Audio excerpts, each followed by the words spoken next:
Hello students, coordination compound start करते हैं। CBSE board के हिसाब से काफी इजी चैप्टर भी है और इसे कवर करना और भी ज्यादा आसान है। अगले 10 मिनट में देखना कैसे हम आईयूपैक नेमिंग, उसका फॉर्मूला, उसका isomerism as well as VBT and CFT cover करेंगे। एंड अब अगर यहाँ से आता है सबसे इंपॉर्टेंट टॉपिक क्या है, तो अगर मैं बोलूँ सबसे ज्यादा इंपॉर्टेंट टॉपिक, तीनों ही टॉपिक इंपॉर्टेंट है, CFT, isomerism, VBT as well as IUPAC. How? क्योंकि ऑब्जेक्टिव क्वेश्चन आने की वजह से ये हो गया है कि ऑब्जेक्टिव में या तो आइसोमेरिज्म या आईयूपैक नेम पूछ लिया जाता है, उधर 3 नंबर या 5 नंबर में आपसे सीएफटी या वीवीटी पूछ लिया जाता है। बट प्रॉब्लम ऐसी कुछ है नहीं। अगर आप कुछ जैसे ओवरऑल बात अगर मैं बोलूं तो अगर कुछ कुछ चीजों का ध्यान रखें या वन इंपॉर्टेंट वर्ड का ध्यान रखें तो भी चीजें हमारे लिए इजी हो जाती हैं। जैसे अगर हम बात करें तो सबसे पहले हम छोटी छोटी टर्मिनोलॉजी में कंफ्यूज रहते हैं, जैसे कि what is coordination compound, what is complex. तो कोऑर्डिनेशन कंपाउंड को ही कॉम्प्लेक्स कहा जाता है, ये चीज पता हो जानी चाहिए। और वो सिर्फ स्क्वायर ब्रैकेट में जो लिखा होता है वो पूरा कॉम्प्लेक्स ही होता है, उसके आगे या पीछे जो होता है वो हमेशा चार्ज बैलेंस करता है। जैसे अगर मैं एग्जांपल लिख दूं आपके सामने, जैसे कोबाल्ट है NH3 होल 5 है और उसके बाद हमने यहाँ पे लिख दिया है ONO और बाहर चार्ज बैलेंस कर रहा है Cl2। तो आगे ये जो स्क्वायर ब्रैकेट है ये कॉम्प्लेक्स है, पीछे जो क्लोरीन है ये चार्ज बैलेंस कर रहा है, स्क्वायर ब्रैकेट के बाहर है चार्ज बैलेंस कर रहा है, तो ये काउंटर आयन या स्पेक्टेटर आयन हुआ। अब स्क्वायर ब्रैकेट के अंदर जो होता है सबसे पहले जो होता है that is metal. What is metal? अब मेटल क्या होते हैं? Which can accept lone pair of electrons. तो आपके लिए जो इंपॉर्टेंट वर्ड है एज अ शॉर्ट नोट वो क्या होगा? एक्सेप्ट। बिकॉज इलेक्ट्रॉन का ही तो ट्रांसफर हो रहा होता है। न्यूक्लियस के अंदर प्रोटॉन और न्यूट्रॉन होते हैं, वो तो कभी पार्टिसिपेट करते नहीं है, न्यूक्लियर केमिस्ट्री सिलेबस में है नहीं। तो यू कैन से मेटल हमेशा क्या करेंगे? एक्सेप्ट। क्या एक्सेप्ट करेंगे? Lone pair of electrons. Sir single electron accept नहीं कर सकते। चैप्टर का नाम क्या है? Coordination compound. कोऑर्डिनेशन कंपाउंड क्या होता है? जिसमें एक एलिमेंट लोन पेयर डोनेट करता है और दो क्या करते हैं, मतलब एक्सेप्ट, दूसरा एक्सेप्ट करेगा। तो यहाँ पे मेटल क्या है? Which can accept lone pair of electrons. कहाँ एक्सेप्ट करता है? तो आप बोल सकते हो कि जो मेटल्स होते हैं दे जनरली हैव पार्शियली, या पार्शियली का मतलब क्या हुआ? इनकम्प्लीट और वैकेंट डी ऑर्बिटल। या तो इनका डी ऑर्बिटल पूरा खाली होगा या पार्शियली फिल्ड होगा, जिसे आप इनकम्प्लीटली फिल्ड भी कह सकते हैं। Now what is ligand? Ligand के लिए एक ही वर्ड याद रखना है, विच कैन डोनेट। लिगेंड्स क्या होते हैं? जो डोनेट करते हैं क्या? लोन पेयर ऑफ एटम्स, वो इलेक्ट्रॉन्स। नाउ अब लिगेंड्स होते क्या है? ये एटम भी हो सकता है, मॉलिक्यूल भी हो सकता है, कंपाउंड भी हो सकता है, कुछ भी हो सकता है। पहचानना बहुत आसान है। स्क्वायर ब्रैकेट के बाद, मेटल के बाद जो भी लिखा हुआ है दैट इज लिगेंड। जो स्क्वायर ब्रैकेट में सबसे पहले लिखा होगा वो क्या है? मेटल है। इसकी भी मैं ट्रिक अभी बता रहा हूं कि कैसे आइडेंटिफाई करना है कि ब्रैकेट में पहले क्या लिखा होगा। अब उसके बाद ये जो स्क्वायर ब्रैकेट है इसे क्या बोलते हैं? ये एक इमेजिनरी बाउंड्री है जिसमें पूरा कॉम्प्लेक्स एग्जिस्ट करता है। तो what we call it as, हम इसको क्या बोलते हैं? It is called as coordination sphere. ये कुछ सिंपल टर्मिनोलॉजी है जिसको हमें पता होना चाहिए। तो कोऑर्डिनेशन स्फीयर क्या होता है? तो you can say coordination sphere वो होता है जिसमें कंप्लीट कॉम्प्लेक्स एग्जिस्ट करता है। अब अगर कंप्लीट कॉम्प्लेक्स एग्जिस्ट कर रहा है तो उसको हम क्या बोलने वाले हैं? कोऑर्डिनेशन स्फीयर बोल रहे हैं। नाउ अब आप कुछ कॉम्प्लेक्सेस को ऑब्जर्व करो। जैसे एक ये कॉम्प्लेक्स है CONH3 होल 5 ONO Cl2। अब यहाँ पे मैं जितने एग्जांपल ले रहा हूँ वो भी ध्यान रखना, आप क्रॉस चेक कर सकते हो, वो PYQ के ही एग्जांपल्स है। जैसे ये क्वेश्चन भी PYQ में आया हुआ है। फिर इसके बाद अगर हम बात करते हैं तो COOX होल थ्राइस। अब COOX होल थ्राइस, एक चीज और देखिएगा, ज्यादातर जो भी क्वेश्चन आता है या तो कोबाल्ट होगा या क्रोमियम होगा। कोबाल्ट एंड क्रोमियम आता है क्वेश्चन, ये इसके लिए हमारा एक एडवांटेज और हो जाता है कि इनकी ज्यादातर ऑक्सीडेशन स्टेट +3 ही होती है। ज्यादातर कभी भी कोबाल्ट या क्रोमियम आपको मेंशन हो तो ऐसा करता हूं मैं यहाँ पे फॉर अ चेंज, यहाँ पे हम ले लेते हैं क्या? क्रोमियम। राइट। अब देखिए यहाँ पे, तो अब एक डिफरेंस है दोनों के बीच में। अगर हम ऑब्जर्व करें, यहां पे कॉम्प्लेक्स आगे लिखा है, काउंटर आयन पीछे लिखा है। यहां काउंटर आयन आगे लिखा है और कॉम्प्लेक्स पीछे लिखा है। यहां पे एक और एडवांटेज मिल गया। क्या? आपको ये पता लग जाएगा, ए अल्फाबेट याद रखिए। क्या याद रखना है? A alphabet. A for what is the meaning of A? A का मतलब है आगे। क्या आगे होना चाहिए? Counter ions. अगर काउंटर आयंस आगे है तो कॉम्प्लेक्स क्या हो गया? एनायनिक। और अगर कॉम्प्लेक्स एनायनिक हो गया तो उसमें मेटल के नाम के आगे हम क्या लगा देते हैं 8, बिकॉज ये भी बड़ा कंफ्यूजन रहता है कि कैटायनिक कॉम्प्लेक्स में मेटल के नाम के आगे 8 लगाना है या एनायनिक कॉम्प्लेक्स में मेटल के नाम के आगे 8 लगाना है। तो ऑलवेज एनायनिक, राइट। अब इन दोनों कॉम्प्लेक्स में कोई और डिफरेंस नजर आ रहा है? यस। यहां पे देखें तो जो लीगेंड्स हैं वो क्या है? डिफरेंट है। यहां देखें तो लीगेंड्स क्या है? सेम। तो यहां एक और डेफिनेशन आती है, वो डेफिनेशन क्या है हमारे पास? एक होता है हेट्रोलेप्टिक कॉम्प्लेक्स। यस, हेट्रो नाम से ही पता चल गया, डिफरेंट। ये बचपन से हम पढ़ते आते हैं, होमोजीनियस, हेट्रोजीनियस सॉल्यूशन। होमो मतलब सेम, हेट्रो मतलब डिफरेंट। हेट्रोलेप्टिक कॉम्प्लेक्स जिसमें क्या होगा? लीगेंड्स डिफरेंट टाइप के होंगे। Now homoleptic complex, homoleptic complex क्या होगा? जिसमें लिगेंड्स क्या होंगे? सेम होंगे। Now let's start writing IUPAC name. अब आईयूपैक नेम लिखते हैं, तो एक एग्जांपल सेम यही ले लेते हैं, ये भी प्रीवियस ईयर का ही एग्जांपल है। CONH3 whole 5 NO2 bracket close Cl2। अब देखिए फॉर्मूला आपको मेंशन है और क्या लिखना है? IUPAC name. तो अब आप क्या करेंगे? पहले रिवर्स करना है। इधर सबसे पहले मेटल होता है, फिर इधर क्या होता है? लिगेंड्स होते हैं अल्फाबेटिकल ऑर्डर में। आप रिवर्स करेंगे, आप पहले क्या लिखेंगे? लिगेंड्स। तो इन अल्फाबेटिकल ऑर्डर। तो सबसे पहले आपको क्या लिखना है? लिगेंड्स लिखना है अल्फाबेटिकल ऑर्डर में। तो लिख देते हैं। तो हमने लिखा लिगेंड्स पेंटा अमीन। अमीन कितने हैं? 5। तो you can write it as penta. 5 के लिए क्या? ओ अमीन के लिए क्या होगा? ए, ध्यान रहे इट इज अमीन, ये एक मिस्टेक नहीं करनी है, यहां पे डबल एम आएगा। उसके बाद NO2, NO2 is called as nitrito. यहां पे एक डिफरेंस है, NO2 में जब NO2 लिखा होता है तो डोनर होता है नाइट्रोजन, और जब ONO लिखा होता है तो डोनर होता है ऑक्सीजन। तो ONO वाले केस में लिखना है नाइट्राइटो O, और यहां क्या लिखना है? Nitrito N। उसके बाद कोबाल्ट, काउंटर आयन पीछे है, काउंटर आयन पीछे मतलब एक कैटायनिक है तो नाम कोबाल्ट ही रहेगा, कोबाल्टेट नहीं होगा। फिर ब्रैकेट में ऑक्सीडेशन स्टेट आप कैलकुलेट भी कर सकते हो, डायरेक्टली कोबाल्ट देखते ही आप क्या लिख सकते हो? 3, राइट। उसके बाद आप कैलकुलेट भी कर लो, कंफ्यूजन में क्यों रहना है। तो यहां पे अगर हम बोले कोबाल्ट की ऑक्सीडेशन स्टेट पता नहीं है, take it as X। NH3 का ऑक्सीडेशन स्टेट 0, ये लर्न करना पड़ेगा। NO2 का ऑक्सीडेशन स्टेट -1 एंड Cl का होता है -1, 2 Cl है -2, नेट चार्ज 0। यहां से कोबाल्ट का ऑक्सीडेशन स्टेट कितना आ गया? 3। तो अब आप देखिए आपने क्या लिखा? लिगेंड्स अल्फाबेटिकल ऑर्डर में, उसके बाद आपने क्या लिखे? Metals, right. और उसके बाद आपने क्या किया है? ब्रैकेट में, उसके बाद आपने क्या किया है? Bracket. Bracket is also known as parenthesis. इसमें क्या लिखिए आपने? Oxidation state. तो इसके लिए आप एक ट्रिक भी याद रख सकते हैं कि इसे लिखने का तरीका क्या है। तो दिस ट्रिक इज लैम्प, या तो लैंप वर्ड याद रख सकते हैं, लैंप पोस्ट, जो आपको सही लगे। लैंप पोस्ट मतलब L फॉर लिगेंड्स। सबसे पहले हमने क्या लिखा? लिगेंड लिखा है इन अल्फाबेटिकल ऑर्डर। लैंप में La का मतलब ligands in alphabetical order. M का मतलब क्या हुआ? उसके बाद हमने क्या लिखा है? मेटल। फिर उसके बाद P का मतलब क्या हो गया? पैरेंथेसिस में OST का मतलब ऑक्सीडेशन स्टेट, राइट।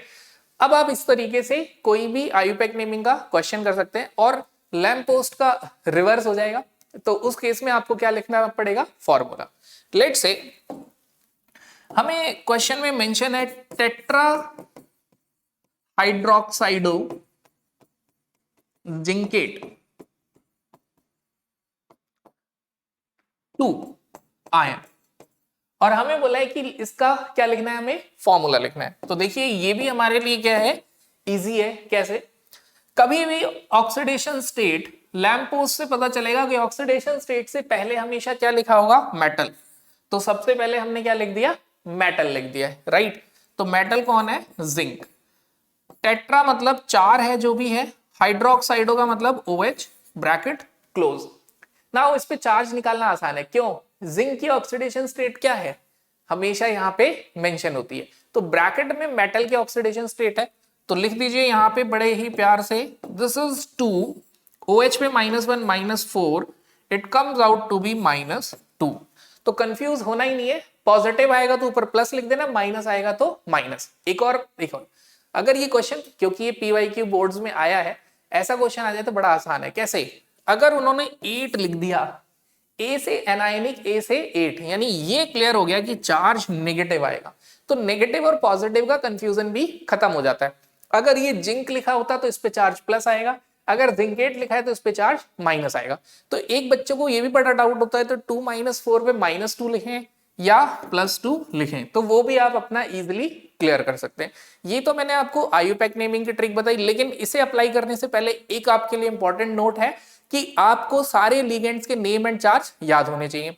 अब अगेन, जब बहुत सारी चीजें मेंशन होती है तो वो याद किया जाए जो कम है, क्योंकि उसके बाद बाकी सारी चीजें क्या है, नेगेटिव। तो अगर आप देखो लिगेंड्स, मेजॉरिटी में जितने लिगेंड्स हैं सब नेगेटिव हैं, तो मेजॉरिटी में जब सारे लिगेंड्स नेगेटिव हैं तो क्यों ना सिर्फ वही याद किए जाएं जो कम है। जैसे CO और NH3 सबसे ज्यादा रिपीट होता है, they have 0 charge. Then ethylene diamine bidentate ligand with a 0 charge, और ये EN ही ऐसा है जिसके साथ हम क्या यूज करते हैं, ट्रिस या बिस। उसके अलावा कोई भी बाइडेंटिक लिगेंड्स हो उसके साथ डाई ट्राई ही यूज किया जाता है। इसके साथ क्यों यूज किया जाता है, जहां भी मिथ इथ प्रोप ब्यूट आता है वहां पे बिस या ट्रिस आएगा। इसके अलावा कोई भी बाइडेंटिक लिगेंड हो, बाई डाई ट्राई आएगा। यानी कि अगर ऑक्सलेट है तो इसके साथ क्या वर्ड आता है, ट्राई या डाई। ये पॉइंट भी हमको याद रखना है, राइट। तो ये सारी चीजें, जैसे आपने याद रख लिया, इस पे चार्ज 0 है, इस पे चार्ज 0 है, इस पे चार्ज -2 है। अब कैटायन वाले पूछे ही नहीं जाते बोर्ड्स में, ये एक बड़ी अच्छी बात है कि न्यूट्रल में ज्यादातर CO और NH3 पूछते हैं। यहां CO stands for carbonyl, CO का मतलब क्या है, carbonyl. NH3 stands for AMMINE, ये ज्यादातर पूछा जाता है, नहीं तो सारे एनायनिक होते हैं, right. Now this is all about IUPAC name. IUPAC name के बाद नेक्स्ट हम मूव करते हैं किस पे, let's move on to the isomerism. Isomerism में अगर हम बात करें तो आइसोमेरिज्म 2 टाइप का होगा, एक होगा हमारा स्ट्रक्चरल आइसोमर, दूसरा होगा स्टीरियो आइसोमर। स्ट्रक्चरल आइसोमर में मेनली हमारे पास टाइप क्या है, तो सबसे पहले अगर हम बात करें तो पहला टाइप आएगा हाइड्रेशन आइसोमेरिज्म। हाइड्रेशन आइसोमेरिज्म मैं कहूंगा डेफिनेशन से ज्यादा अच्छा है अगर आप इनके एग्जाम्पल याद रख लें, क्योंकि एग्जाम्पल याद रखने से डेफिनेशन इजीली ये लर्न हो जाएगी। जैसे हाइड्रेशन आइसोमर का एग्जाम्पल है CrCl3 H2O whole thrice 3H2O, right. अब क्या हुआ, बाहर एक क्लोरीन को ले गए और ये हो गया CrCl2 H2O होल 4, और ये हो गया H2O और यहां पे Cl। अगर water as a ligand change होता रहे तो वो कैसा आइसोमर है, हाइड्रेशन। मतलब हाइड्रेशन आइसोमर आइडेंटिफाई करना बहुत आसान हो गया, क्यों, उसमें different number of water molecules, यानी एक वर्ड जो आपको इस डेफिनेशन को लर्न करने में हेल्प करेगा वो क्या होगा, different number of water as a ligand. As a ligand अगर वाटर मॉलिक्यूल डिफर कर रहे हैं तो this is your hydration isomer. Now same way linkage isomer. What are linkage isomers, तो लिंकेज आइसोमर्स वो होते हैं जिसमें डोनर एटम डिफरेंट होता है, ठीक है। तो इंपॉर्टेंट वर्ड क्या हुआ यहाँ पे जो आपको याद रखना है, जिसके बोर्ड्स में आपको मार्क्स मिलेंगे, डिफरेंट डोनर। जो डोनर होगा वो क्या होगा, डिफरेंट, किसकी वजह से, ड्यू टू एम्बिडेंटे लिगेंड्स, राइट। तो मतलब एम्बिडेंटे लिगेंड्स का होना बहुत जरूरी है किसके लिए, लिंकेज आइसोमर के लिए। नाउ एम्बिडेंटे लिगेंड्स के एग्जांपल, मेजॉरिटी में तो ये 2 ही यूज होते हैं, ONO NO2 and CNN NC। Majority में ये 2 एग्जांपल ही, बाकी SCN है, ONO, मतलब काफी सारे एग्जांपल्स हैं, बट जो ज्यादा यूज होंगे हम उनको ध्यान रखेंगे। यहां डोनर ऑक्सीजन होता है, यहां डोनर नाइट्रोजन होता है। अगर CN लिखा है तो डोनर इज कार्बन, और अगर NC लिखा है तो डोनर इज नाइट्रोजन, राइट। तो लिंकेज आइसोमर भी आइडेंटिफाई हो गया, हाइड्रेशन आइसोमर भी आइडेंटिफाई हो गया। नाउ लेट्स आइडेंटिफाई अब अगला टाइप, अगर हम देखें third type, third type identify करने का एग्जांपल बहुत इजी है, कोऑर्डिनेशन आइसोमर। कोऑर्डिनेशन आइसोमर में क्या होता है, both cation and anion are complexes. तो कोऑर्डिनेशन आइसोमर भी हम इजीली आइडेंटिफाई कर लेते हैं। तो इसके लिए इंपॉर्टेंट वर्ड क्या हुआ, in which both cation and anions are complex, जिसमें कैटायन और एनायंस क्या है, कॉम्प्लेक्सेस होते हैं। कॉम्प्लेक्सेस यानी कोऑर्डिनेशन कंपाउंड्स होंगे, राइट। तो you can write it as, यानी कि हम यहाँ पे अगर हम बात करें तो हम लिख सकते हैं इजीली, जैसे first of all PdH2O whole 4 and then PtCl4। तो यहाँ पे बोथ कैटायन और एनायन दोनों क्या है, कॉम्प्लेक्सेस हैं, राइट। तो अब नेक्स्ट इज अगला type, linkage ionisation isomerism. Ionisation isomer क्या होता है, which on ionisation gives different type of ions in the solution. Ionisation isomer को एग्जांपल से समझते हैं। लेट्स से हमारे पास है CrH2O whole twice Cl2 Br2। अगर ये आयनाइज होंगे तो ये एक्वस सॉल्यूशन में क्या देंगे, एक कॉम्प्लेक्स देंगे with the release of 2 bromide ions. At the same time अगर हम यहां पे लिखें CrH2O होल ट्वाइस Br2Cl2, तो आप देखिए क्या इन दोनों फॉर्मूले में कोई डिफरेंस है, नहीं। लेकिन सॉल्यूशन में आयनाइज होके दोनों डिफरेंट टाइप ऑफ आयंस ही देंगे। एक दे रहा है bromide ion in the solution, एक दे रहा है chloride ion in the solution. तो इसके लिए इंपॉर्टेंट वर्ड क्या है, which give different type of ions on ionisation. तो क्या इंपॉर्टेंट वर्ड है, which give different type of ions on ionisation in aqueous solution. मैं बोलूंगा इनके एग्जांपल याद रखो, और आइसोमर वर्ड सुनते ही हर बच्चे के दिमाग में एक बात तो आ जाती है, विच हैव सेम कॉम्पोजिशन या which have same molecular formula but different. तो इनके एग्जांपल्स लिख लो, एक एक वर्ड याद रख लो आगे, and you can easily learn isomerism. PYQ में अगर हम बात करें तो सीधे 2 एग्जांपल दिए और ये पूछा है ये कौन सा आइसोमेरिज्म शो करता है इन ऑब्जेक्टिव्स। इसलिए मैंने बोला एग्जांपल जरूर याद रखिए। और मैं अगर समराइज करूं तो बहुत ही इजी है, अगर वाटर प्रेजेंट है तो इट विल शो हाइड्रेशन, अगर एम्बिडेंट लिगेंड प्रेजेंट है तो इट विल शो लिंकेज, और अगर कैटायन और एनायन कॉम्प्लेक्स है इट विल शो कोऑर्डिनेशन, और कुछ समझ ना आए तो answer is ionisation isomerism. Now let's move on to the geometrical and optical isomerism. तो अगर हम बात करें geometrical, these are types of stereo isomer. तो ज्योमेट्रिकल आइसोमर में सिस एंड ट्रांस बनता है, मतलब यहां पर पहली कंडीशन स्क्वायर प्लेनर होना चाहिए, दूसरी कंडीशन 2 डिफरेंट टाइप के लिगेंड्स होते हैं। तो ज्योमेट्रिकल आइसोमर में अगर हम बात करें तो you can say PtCl2 NH3 whole twice.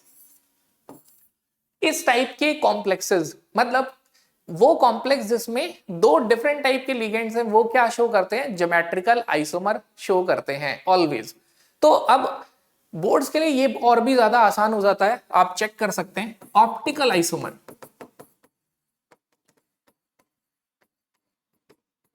अब हमारे पास ज्योमेट्रिकल में सिस भी होता है, ट्रांस भी होता है। तो ऑप्टिकल में आपको ये बात याद रखनी है कि सिस जनरली सिस आइसोमर शोज, जो सिस होता है वो क्या शो करता है, ऑप्टिकल आइसोमर शो करता है। जैसे ये आपके बोर्ड्स में ऑब्जेक्टिव में भी आया हुआ है, तो मैं बोलूंगा जनरली ऑप्टिकल आइसोमर वो शो करते हैं जिसमें बाइडेंटे, कम से कम एक बाइडेंटे लिगेंड प्रेजेंट हो, क्योंकि जैसे ही बाइडेंटे लिगेंड आ जाता है absence of plane of symmetry हो जाती है। तो आप जरूर प्रीवियस ईयर 5 साल तक के सारे क्वेश्चन देख के मुझे फटाफट बताना कि क्या आप जैसे ही EN देख लेते हो या ऑक्सलेट देख लेते हो और उसे टिक कर देते हो तो क्या वो आपका सही आंसर होता है या नहीं। हालांकि ये मैंने लिख दिया कि cis isomer is always optically active and trans isomer is inactive, but ये बोर्ड्स में कम आता है। ये बेसिकली नीट में ज्यादा पूछा गया है, बोर्ड्स में तो बस एग्जाम्पल पूछे गए हैं ऑप्टिकल आइसोमर इनमें से कौन सा है या कौन ऑप्टिकल आइसोमर शो करेगा, राइट। तो एनसीईआरटी का एग्जाम्पल उठा लेते हैं, CrOX होल थ्राइस -3। क्वेश्चन पूछा है आपके प्रीवियस ईयर में बहुत बार, ये कौन सा आइसोमर शो करता है, तो what is your answer, answer is it shows optical isomer. Now most repeated question, अगला सबसे ज्यादा रिपीटेड क्वेश्चन क्या है हमारे पास, तो you can say CrNH3 whole thrice Cl3, ये सबसे ज्यादा पूछा हुआ है इसके बाद कि ये कौन सा आइसोमर शो करता है, तो it shows facial and meridian form. और मैं बोलूंगा सिस और ट्रांस से ज्यादा फेशियल मेरिडियन ये पूछा गया है पीवाईक्यू में, तो इसको ढंग से प्रैक्टिस कर लेना। तो यहां पे देखिए ज्योमेट्रिकल एंड ऑप्टिकल आइसोमर में भी मेजॉरिटी में हमने कवर कर लिया है। अब इसको ड्रॉ करना, यस, इसकी प्रैक्टिस करनी है। यानी आईयूपैक में इंपॉर्टेंट पॉइंट था लिगेंड्स के नेम एंड चार्ज याद रखना, ज्योमेट्रिकल एंड ऑप्टिकल में इंपॉर्टेंट पॉइंट है इनके स्ट्रक्चर्स ड्रॉ करने की प्रैक्टिस करना। जैसे बाइडेंटल लिगेंड्स में थोड़ा सा कई बार स्टूडेंट्स कंफ्यूज करते हैं, सर हाउ टू ड्रॉ, तो मैं बोलता हूं कि ऐसे केस में जस्ट इमेजिन करिए कि कोऑर्डिनेशन नंबर 6 मतलब ऑक्टाहेड्रल, कोऑर्डिनेशन नंबर 4 मतलब कैन बी स्क्वायर प्लेनर और कैन बी टेट्राहेड्रल। तो आप फटाफट क्या करिए, यू कैन से इमेजिन करिए कि कोई ऑक्टाहेड्रल स्ट्रक्चर बना हुआ है लाइक दिस, तो ऐसे फटाफट एक ऑक्टाहेड्रल स्ट्रक्चर बना लो। आफ्टर दैट आपको क्या करना है, अब अगर ऑक्सिलेट है तो बाइडेंटल लिगेंड है, just draw an arrow like this, एक एरो ऐसे ड्रॉ कर दो, राइट। एंड आप चाहे तो C2O4 लिख सकते हैं और आप चाहे तो ऑक्सिलेट लिख सकते हैं। In this way you can draw. तो देखिए ये प्रैक्टिस जरूर करनी है, दिस इज वेरी इंपॉर्टेंट। पता चला हम ये तो समझ पा रहे हैं कि ये शो कर रहा है ऑप्टिकल आइसोमर बट ड्रॉ नहीं कर पा रहे हैं, पता चल रहा है हम ये तो समझ पा रहे हैं ये फेशियल और मेरिडियन शो कर रहा है बट ड्रॉ नहीं कर पा रहे हैं, तो this is also important part. तो यहां पे याद रखना है फेशियल में क्या होगा, तीनों कॉन्जिक्यूटिव बनाने हैं और मेरिडियन में तीनों आपको स्क्वायर पे बनाने, राइट। नाउ अब ऐसा करता हूं, चलो ये ड्रॉ करके भी बता देता हूं। तो सबसे पहले तो वही जो मैंने आपको सजेस्ट किया है कि पहले आप एक ऑक्टाहेड्रल ज्योमेट्री बना लें लाइक दिस, राइट। अब देखिए इतना मतलब octahedral is like star shape, ये आप फटाफट बना लीजिए। अब CrNH3 होल थ्राइस Cl3, तो अब आपको क्या करना है, 3 क्लोरीन और 3 NH3 लगातार बनाने हैं। तो आप लगातार 3 Cl बना दीजिए और लगातार 3 NH3 बना दीजिए। जिसमें ये लगातार हो जाएंगे उसे बोल दिया जाता है फेक या फेशियल फॉर्म, राइट। तो आप इसको इजीली समझ भी सकते हैं कि यहां पर जो लिगेंड है वो क्रोमियम लिया हुआ है मैंने, तो लगातार 3 होने की वजह से क्या हो रहा है, लगातार 3 होने की वजह से it form a face, octahedral में एक फेस बना रहा है, that's why we call it as facial. Now अब मेरिडियन वाली फॉर्म में क्या होता है, मेरिडियन वाली फॉर्म में ये स्क्वायर वाले प्लेन को मेरिडियन कहा जाता है। तो व्हाट यू कैन से, आप ये कह सकते हो कि Cl Cl Cl, या तो 3 Cl यहां बना दो, और ऐसा कुछ नहीं है कि 3 Cl, आप चाहो तो 3 NH3 भी बना सकते हो, बट वो बनाना किस पे, इस स्क्वायर पे which is called as meridian. इसके अलावा बाकी जगह पे क्या आ जाएगा, Cl। तो दिस इज मर या मेरिडियन फॉर्म, राइट। अब मूव करते हैं नेक्स्ट पार्ट पे, next is VBT, valence bond theory. तो वैलेंस बॉन्ड थ्योरी में क्या क्या पॉइंट आपको याद रखना है, वैलेंस बॉन्ड थ्योरी में याद रखना है coordination number. What is coordination number, lone pair जो मेटल है वो कितने लोन पेयर एक्सेप्ट कर रहा है, दैट इज कोऑर्डिनेशन नंबर। तो इसकी प्रैक्टिस सबसे ज्यादा जरूरी है। जैसे अगर मैंने लिखा है NiCl4 2-, क्लोरीन इज मोनोडेंटल लिगेंड, एक क्लोरीन एक लोन पेयर डोनेट करेगा, तो 4 क्लोरीन कितने लोन पेयर डोनेट करेंगे, 4, तो इसका कोऑर्डिनेशन नंबर क्या हुआ, 4। नाउ NiCN4, यहां पर अगर हम बात करें, एक जब एक CN साइनाइड एक लोन पेयर डोनेट करेगा तो 4 साइनाइड कितने डोनेट करेंगे, 4। तो यहां से हमें समझ आया इसका कोऑर्डिनेशन नंबर भी क्या हुआ, 4। Now let's take another example, CrH2O whole 6 3+। यहां अगर हम देखें तो एक वाटर मोनोडेंटल लिगेंड है, एक लोन पेयर डोनेट करेगा तो 6 वाटर कितने करेंगे, 6, तो इसका कोऑर्डिनेशन नंबर क्या हुआ, 6। देन लेट्स राइट FeCN6 4-, एक साइनाइड 6 लोन पेयर डोनेट करते हैं तो 6 साइनाइड कितने करेंगे 6, तो इसका कोऑर्डिनेशन नंबर क्या हुआ 6। Let's take one more example FeF6 4-।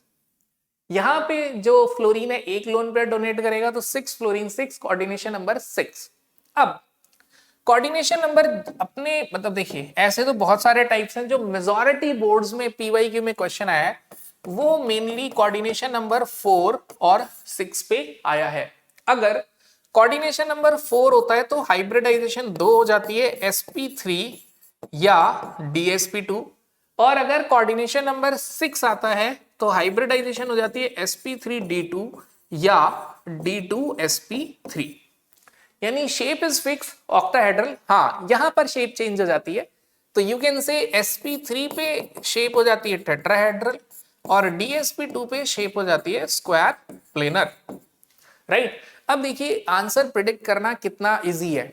जैसे यहां अगर हम देखें कोऑर्डिनेशन नंबर 4, यहां भी अगर हम देखें कोऑर्डिनेशन नंबर 4, इधर कोऑर्डिनेशन नंबर 6, यहां भी 6 और यहां भी 6, ये सभी पीवाईक्यू में पूछा हुआ है कि on the basis of VBT आप इनके शेप, हाइब्रिडाइजेशन एंड स्ट्रक्चर्स बताइए।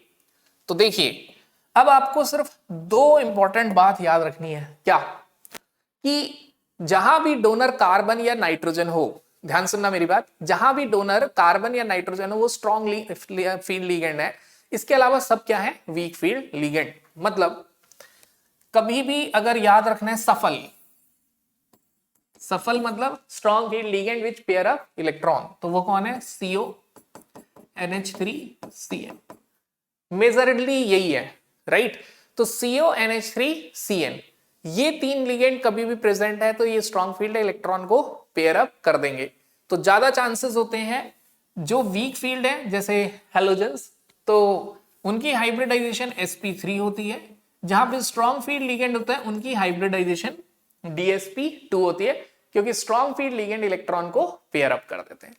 देन वाटर, अगर वाटर की बात करें तो you can say water weak field ligand है तो चांसेस है इसकी हाइब्रिडाइजेशन sp3d2 होने की। Cyanide is a strong field ligand तो इसकी हाइब्रिडाइजेशन होने के चांसेस है d2sp3। Fluorine is a weak field ligand तो इलेक्ट्रॉन को पेयर अप नहीं कर पाएंगे तो इसकी हाइब्रिडाइजेशन होगी sp3d2।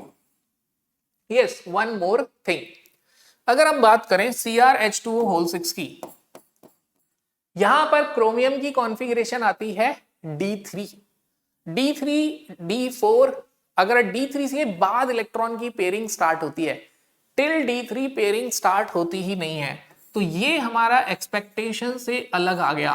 तो वन एंड ओनली एग्जांपल जो एक्सपेक्टेशन से अलग है, राइट, बिकॉज यहां पर क्रोमियम की कॉन्फ़िगरेशन D3 होती है। तो अगर आप देखेंगे तो ये वाला क्वेश्चन रेयरली ही पीवाईक्यू में आस्क्ड है, प्लीज चेक एंड कमेंट कि सर ये क्वेश्चन आया है या नहीं, और मेरे अकॉर्डिंग मोस्ट सबसे ज्यादा पीवाईक्यू में बाकी 4 क्वेश्चन पूछे गए हैं। अब आप देखिए, जैसे ही आपको पता चला CnCONH3 are strong field ligand, फिर आपको ये पता है strong field ligands pair up electron, अगर इलेक्ट्रॉन पेयर कर रहे हैं तो हाईली लाइकली चांसेस क्या है वो डायामैग्नेटिक होगा, तो you can say this is diamagnetic. और जहां वीक फील्ड लिगेंड है क्या वहां इलेक्ट्रॉन पेयर होंगे? नो, तो उनके चांसेस क्या हैं कि वो क्या होगा para. Same way NiCl4 NiCN4, अगर वीक फील्ड लिगेंड है तो चांसेस हैं कि वो sp3 होगा और पैरा होगा और टेट्राहेड्रल, लेकिन अगर स्ट्रॉन्ग फील्ड लिगेंड है तो चांसेस हैं वो डाया होगा और स्क्वायर एट dsp2, यानी शेप क्या होगी स्क्वायर प्लेनर। एक और अच्छा एग्जांपल क्वेश्चन पूछा जा, ऐसे भी पूछ लेते हैं FeCN6 4- is inner orbital complex and it is outer orbital complex. Why? तो वाई तो आपको दिख रहा है ये इनर d ऑर्बिटल यूज कर रहा है, तो we call it as inner orbital complex. इसमें आउटर d ऑर्बिटल यूज हो रहा है तो we call it as outer orbital complex, right. तो एक इनर ऑर्बिटल है और एक आउटर ऑर्बिटल कॉम्प्लेक्स है। तो ये भी प्रीवियस ईयर में पूछा हुआ है कि why this is inner orbital and why this is outer orbital as well as एक और इंपॉर्टेंट पॉइंट आपको याद रखना है, अनपेयर्ड इलेक्ट्रॉन कलर के लिए भी रिस्पॉन्सिबल होता है। Unpaired electron is also responsible for colour. तो अब अगर आपसे क्वेश्चन पूछा जाए FeCN6 4- इज कलरलेस,